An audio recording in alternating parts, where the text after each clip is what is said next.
धन्यवाद जय हिंद आप लोगों को। आज के कार्यक्रम के बारे में क्या सूचना देना चाहेंगे? आज पूरे विधानसभा के कार्यकर्ताओं की संख्या की समीक्षा की बैठक बुलाई गई है और जिसमें से तमाम पंचायतों से प्रखंड से हमारे जो कार्यकर्ता हैं प्रमुख कार्यकर्ता उनको बुला करके काम सुझाया गया कि उनके साथ चर्चा की गई कि पूरे विधानसभा को जीतने की प्लानिंग के तहत और भी कार्यकर्ताओं को जोड़ने का प्लान किया जा रहा है और उसी क्रम में पूरे प्रदेश के अंदर तमाम विधानसभाओं में बहुजन समाज पार्टी के वरिष्ठ कार्यकर्ता वरिष्ठ के जो हमारे नेतागण हैं वो अलग अलग विधानसभाओं में जाकर डेली वहाँ पे संगठन को खड़ा करने का काम कर रहे हैं। सर, ये चुनावी वर्ष है, बहुजन समाजवादी पार्टी बिहार में अपनी स्थिति को किस रूप में देख रही है या कहाँ ले जाना चाहती है? देखिए, बिल्कुल ये चुनावी वर्ष है और बहुजन समाज पार्टी पिछले 4 सालों से कंटिन्यूस क्षेत्र के अंदर फील्ड के अंदर है और बहुजन समाज के ऊपर हो रहे जुर्म जाति अत्याचार को लेकर के पूरी तरह से मुख पर है। जब तमाम पार्टियां चाहे वो एलजेपी हो, चाहे वो आरजेडी हो, चाहे वो कांग्रेस हो, चाहे जेडीयू हो, चाहे बीजेपी हो, जब पूरे बहुजन समाज के ऊपर जब पूरे 4 साल में अत्याचार हुआ, जुल्म जाति हुई,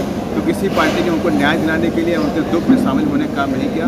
सिर्फ बहुजन समाज पार्टी के कार्यकर्ताओं ने, बहुजन समाज पार्टी के वरिष्ठ नेतागणों ने वहाँ पर उनके मौके पर जा करके उनको न्याय दिलाने का काम हो, चाहे वो सरकार को ज्ञापन देने का काम हो, चाहे कलेक्टर को ज्ञापन देने का काम हो, चाहे वो FIR कराने का काम हो, ये सारे जो काम हैं जो बहुजन समाज को होने चाहिए थे वो बहुजन समाज पार्टी ने पिछले 4 साल में करने का काम किया।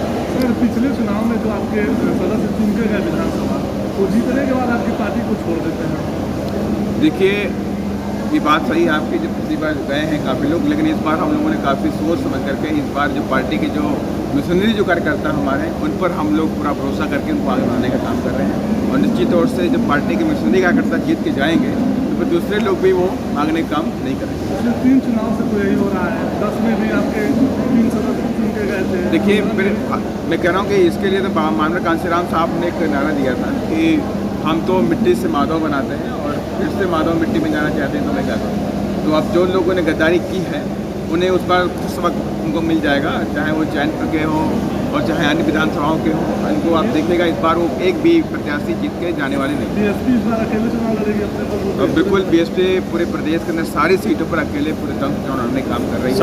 संबोधन के दौरान एजेंडा क्या होगा?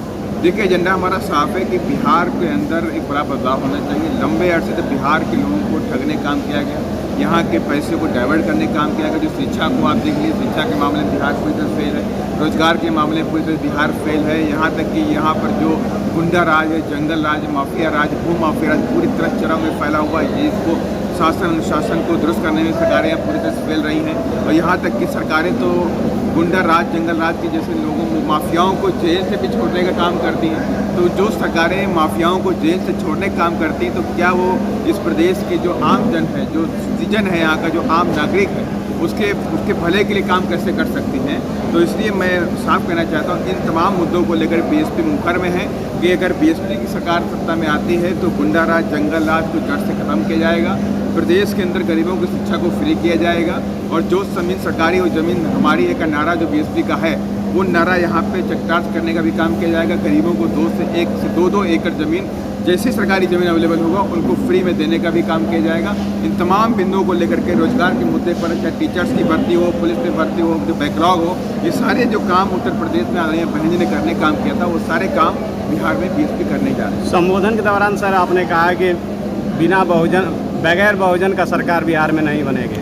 बिल्कुल बिल्कुल, इस बार हमारी जो तैयारी है उस तैयारी को देख करके तमाम पार्टियां इस बात को लेकर कह रही हैं कि बीएसपी ने इस बार बहुत आगे बढ़ा ली है और तमाम पार्टियों को टेंशन भी है। और हम सभी लोग, हमारी बीएसपी के तमाम जो कार्यकर्ता इस बात को लेकर निश्चित हैं कि इस बार बीएसपी बड़ी सीटों के साथ आने वाली है, बैक होने वाली है और बिना बीएसपी को सरकार इस बार बिहार में नहीं बनेगी। यदि ऐसी स्थिति आती है तो बीएसपी का स्टैंड क्या होगा, एनडीए या फिर महागठबंधन? बिल्कुल नहीं, स्टैंड का तय करने का काम हमारी आदरणीय बहन जी का है, लेकिन ये जरूर है कि बीएसपी अपनी विचारधारा को पूरी तरह लागू करने का काम है। 2014 के बाद से लोकसभा चुनाव में ये देखने को मिल रहा है कि बीएसपी का वोटिंग परसेंटेज लगातार घटा है बढ़ने की बजाय। 2014 में बीएसपी का वोट % बढ़ा है, आपको बता दें आपको। और 2020 के चुनाव में हम अलायंस में थे जिसमें हम करीब 76 सीटों पर चुनाव लड़े थे, उसके बावजूद भी हम 2% के ऊपर के आसपास वोट लेकर के आए थे। अगर हम सारी सीट लड़े होते तो हमारा वोट बैंक चला जाता।